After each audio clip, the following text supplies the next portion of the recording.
ሄሎ አልተጫው እና ገንዘብ አንከፍልም አሉ አለቃቀሱ። አይ የሆነ ቪዲዮ አየሁና ጆኒ እንደዚህ ያለ እኔ እኮ ሰይዶ አሁን ራሱ እየተወያዩበት ነበር። አሴ ቢዝነስ ማን ሰይዶ ልክ ነው ምናምን አልኳቸው። አሁን ለሜጋ ቦክሰኞቹ እየተወያዩበት ነበር። እኔ እንደ እንትን ራሱ ልክ ነው 5 ሚሊዮን አይደለም ለውድድሩ ቢሸነፍም ቢያሸንፍም 5 ሚሊዮኑ ቅድሚያ ክፍያ ኦፈር ነው ያቀረበው። 10 ሚሊዮን ነው እንጂ እኔ እኮ ይኸውልህ 10 ሚሊዮን ነው የጠየኩት እኮ ገባ 10 ሚሊዮን ነው የጠየኳቸው። ኦኬ አሽ ቅድም ይዛ ሁሉ ይዛ የመጣችው 10 ሚሊዮን ያልካት አንተ? አዎ እኔ ለምን በፐርሰንት ተስማምተን ነበር ገብቶሃል አይደል? በትኬት ፐርሰንት ማለት ነው። በትኬት ፐርሰንት ተስማማን። 10% እሺ ብለው ነበር። ያቺን 10% አወረዷትና 5% አደረጓት። ያቺን 5% ደግሞ ሲያወርዷት እኔ ምን አልኩኝ? 5 ሚሊዮን መጀመሪያ ታስገባላችሁ ከዛ 5%ን ደግሞ ትኬት ከተሸጠ በኋላ ትሰጡኛላችሁ አልኳቸው። ለምን እኔ አሁን ያንን መተማመኛ ከሌለኝ በውል የሚቀመጥ ነው እኮ ተፈርሞ እንጂ ዝም ብሎ አይደለም የሚሰጠኝ። በውል ነው ተፈራርሞ የሚሰጠኝ ማለት ነው። አንድ ጥያቄ ልጠይቅህ። አሁን ላይቭ ላይ ጀማዎች አሉ ማለት ነው። ሚዩት ላይ ነኝ እና ይሄንን ሀሳብ እንድትነግራቸው ነው ይፈልጋል። ብትነግራቸው ደስ ይለኛል ለቦክሰኞች። እኔ ላይቭ ላይ ነኝ። ራሴ ላይቭ ላይ ግቡ በላቸው።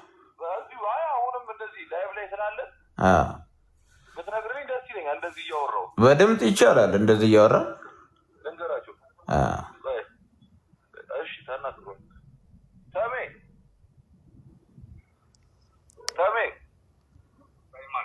አንዴ ሀሳብ አንዴ ሞ አንዴ ዳውራው አንዴ ሰይዶን ስልክ ላይ ስላስገባው